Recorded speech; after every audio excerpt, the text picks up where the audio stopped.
फरमाते हैं कि मैं एक कब्रिस्तान से गुज़रा, मैंने एक कब्र खोदने वाले को देखा कि वो अल्लाह ताला का विर्द कर रहा था। लेकिन उससे पहले लोगों ने उसे देखा कि वो नशा करता था, शराब पीता था, कभी नालियों में पड़ा है तो कभी कब्र खोद के कब्रिस्तान में कहीं गिरा हुआ है, कहीं किसी कब्र में लेटा हुआ है। लेकिन उस दिन जब मैं गुज़रा तो मैंने उसे देखा कि वो अल्लाह ताला का विर्द कर रहा था, अल्लाह अल्लाह कर रहा था। मैंने उसे अपने करीब बुलाया, मैंने कहा इधर आ, ज़रा एक मुझे बात बता कि अभी तक तू नशा करता था और इतनी जल्दी तेरे अंदर यह तब्दीली कैसे आई, आज अल्लाह ताला का विर्द कर रहा है। तो वो कहने लगा, हुजूर मैं एक बात से मैंने सबक हासिल कर लिया और मैं अल्लाह ताला का फर्मा बरदार बंदा बन गया, और इतना सच्चा, इतना पक्का कि अब मेरी एक टाइम की भी नमाज नहीं छूटती। मुस्लिम बिन अकील फरमाते हैं, वो ऐसा कौन सा वाक़या तेरे साथ पेश आया कि जो तू इतना सच्चा पक्का अल्लाह ताला का फर्मा बरदार बंदा बन गया, नमाजी बन गया और अल्लाह ताला का विर्द कर रहा है। वो कहने लगा, हुजूर एक मरतबा मैं कब्र खोद रहा था और मैंने 3 कब्रें खोदी। 3 कब्रों को खोदने के बाद मैं आराम करने लगा। उतनी देर में मैंने देखा कि फ़रिश्तों की टोली उतरी।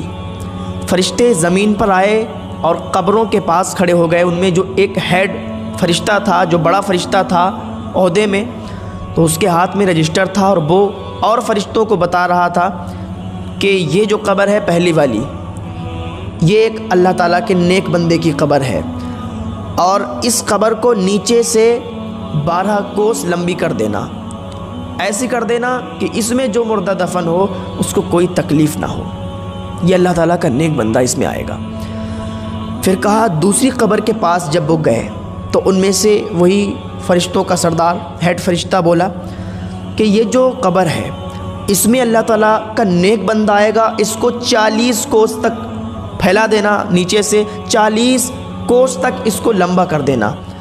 इतना कहने के बाद वो आगे बढ़ गए। दूसरी कब्र में जब गए, दूसरी कब्र के पास जब गए तो वो फ़रिश्ता बोला कि ये जो कब्र है ये अल्लाह ताला के नाफरमान बंदे की कब्र है और ये गुनाहगार बंदे की कब्र है और इसमें अज़ाब होना है, और इस कब्र को इतना मिला दो, इतना मिला दो कि इस मुर्दे की एक पसली इधर आ जाए और इधर की पसली इधर आ जाए, इस पे अज़ाब होना है अल्लाह ताला का।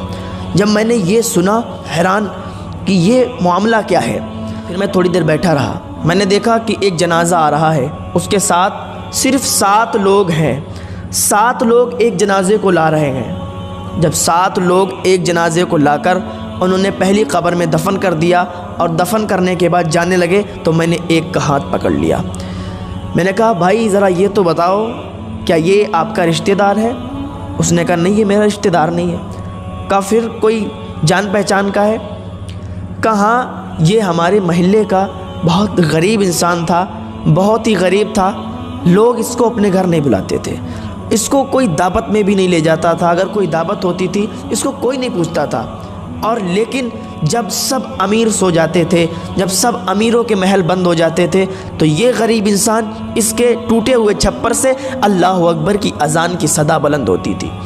ये नेक बंदा था अल्लाह ताला का मुबारक हो, तुमने नेक बंदे को कब्र में दफन किया है, ये जन्नती है, इसको जन्नत की बशारत मिल गई है।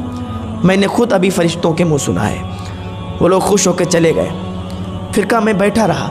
फिर मैं इंतज़ार करने लगा कि अब दूसरा जनाज़ा कौन सा आने वाला है। जब दूसरा जनाज़ा आया तो उस जनाजे में फ़कत 4 लोग एक जनाजे के साथ आए। आने के बाद उन्होंने उस जनाजे को दफन किया। दफन करने के बाद वो जाने लगे। मैंने उनमें से एक का हाथ पकड़ लिया। मैंने कहा, भाई ये बताओ, क्या ये तुम्हारा रिश्तेदार है? उन्होंने कहा, नहीं मेरा रिश्तेदार नहीं। कहा, फिर कोई मोहल्ले वाला है? कहा, नहीं ये मोहल्ले वाला भी नहीं। कहा, फिर कौन है? तो वो कहने लगा कि ये एक मुसाफिर था और ये 1-2 दिन से रोज़ हमारे महल्ले से गुज़रता था। अमीरों के घर हैं हमारे महल्ले में, अमीर लोग रहते हैं, उधर से गुज़रता था तो कोई इस पर तवज्जो नहीं देता था। लेकिन आज इसका इंतकाल हो गया तो हमने कुछ लोगों को इकट्ठा किया, हमने तमाम अमीरों को बुलाया, हमने कहा आओ इसको दफना देते हैं, कुछ कफन का इंतज़ाम कर देते हैं, इसकी फाता खानी का कुछ इंतज़ाम कर देते हैं। तो सारे अमीर भाग गए, सारे अमीर चले गए।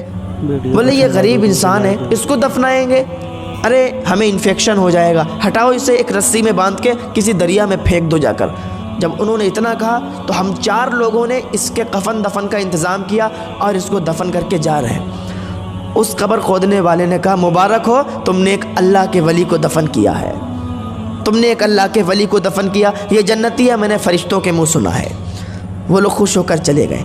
अब जब लास्ट में जो जनाजा आने वाला था वो देख रहा था, वो कौन सा जनाजा है। देखा कि बहुत ही धूमधाम से लाखों आदमी उस जनाजे के साथ, फूलों से माला से पूरी चारपाई सजी है, लोग नारे बुलंद करते आ रहे हैं। जब वो जनाजा आ गया तो लोगों ने पूछा कि कोई कब्र खाली है, तो मैंने कहा हाँ एक कब्र खाली है। कहा कितने रुपए? मैंने कहा 1000। तो उन अमीरों ने 1000 रुपये लेकर और मेरे मुंह पर मार दिए, बोले दूर हट जा, अब यहाँ अमीर का जनाजा है, अमीर को दफन करने वाले हैं, तू हट, यहाँ से इन्फेक्शन फैला रहा है। बोले मैं हट गया दूर। जब उन्होंने दफन कर दिया जनाजे को, उस मुर्दे को दफना दिया तो मिट्टी कम पड़ गई। फिर मिट्टी बाहर से आई, मोल ख़रीद के मंगाई गई और उसकी कब्र को और ऊंचा कर दिया गया। और मैं देख रहा था और मैं सोच रहा था कि फ़रिश्तों ने कहा था कि जो तीसरा इंसान इसमें आएगा उसकी कब्र में अजाब होगा। मैं ये सोच सोच कर बड़ा अफसोस कर रहा था। फिर जब वो जाने लगे उनमें से मैंने एक का हाथ पकड़ लिया। मैंने कहा भाई एक बात बताओ, ये तुम्हारा रिश्तेदार है? उसने कहा नहीं रिश्ते। अब एक बात सुनिए, जब आदमी गरीब होता है, जब इंसान गरीब होता है तो उसके रिश्तेदार भी उसे भूल जाते हैं, और जब इंसान मालदार हो जाता है तो जो रिश्तेदार नहीं भी होते हैं वो भी कहने लगते हैं कि हम तुम्हारे रिश्तेदार हैं। जब इंसान गरीब होता है तो उसे पैसे देने वाला कोई नहीं होता है, उसको अगर वो किसी से उधार भी मांग ले तो उसको कोई नहीं देता। लेकिन इंसान अगर मालदार है तो मालदार ही मालदार को देता है। आजकल गरीब का कोई नहीं है। तो वो कहने लगा कि आप इसको जानते हो? उसने कहा नहीं हम तो नहीं जानते। कहा भाई एक बात बताएं तो नाराज़ तो नहीं हो गए? तो उसने कहा बताओ हम क्यों नाराज़ होंगे, ना तो हमारा कोई रिश्तेदार है, ना तो हमारा कोई ख़ानदानी है। एक अमीर शख्स की बीवी का जनाजा है, हम तो शरीक हो गए, हम तो मिट्टी देने के लिए चले आए। कहा सुनो, मैंने फ़रिश्तों के मुँह सुना है कि इस कब्र में जो दफन होने वाला है उस पर अजाब होने वाला है अल्लाह ताला का। यहाँ तो तुमने इसको मिट्टी से ऊपर तक बहुत बड़ी कब्र बना दी, फूलों के माला चढ़ा दिए, पानी छिड़क दिया, लेकिन कब्र में इस पर अजाब हो रहा है। उस कब्र खोदने वाले ने कहा ये बताओ इसके मामलात क्या थे, कौन सी ऐसी वजह थी कि जिसकी वजह से आज ये कब्र में अजाब की मुस्तहिक है, आज इसकी कब्र में अजाब हो रहा है।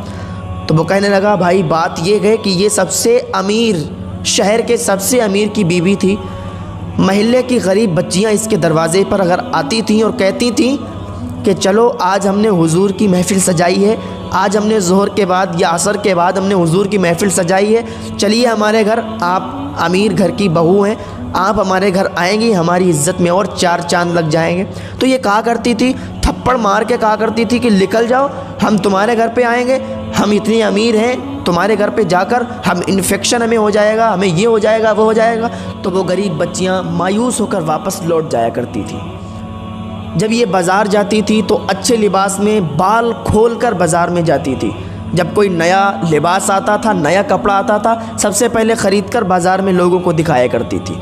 कोई नई चप्पल आती थी, सबसे पहले ख़रीद के गरीबों के सामने दिखाती थी कि हमने ये पहना, हमने ये किया, हम इतने अमीर हैं। अपनी अमीरी को लोगों के सामने ज़ाहिर करती थी, लेकिन इसको ये नहीं मालूम कि गरीबों पर इसका क्या असर पड़ता था, और इसकी यही हरकत थी। और एक बात सुन ले, एक औरत 4 मर्दों को जहन्नम में लेकर जाएगी। एक बात कान खोल कर सुन लें, एक औरत 4 मर्दों को जहन्नम में लेकर जाएगी। अब आपका सवाल होगा कि वो कैसे?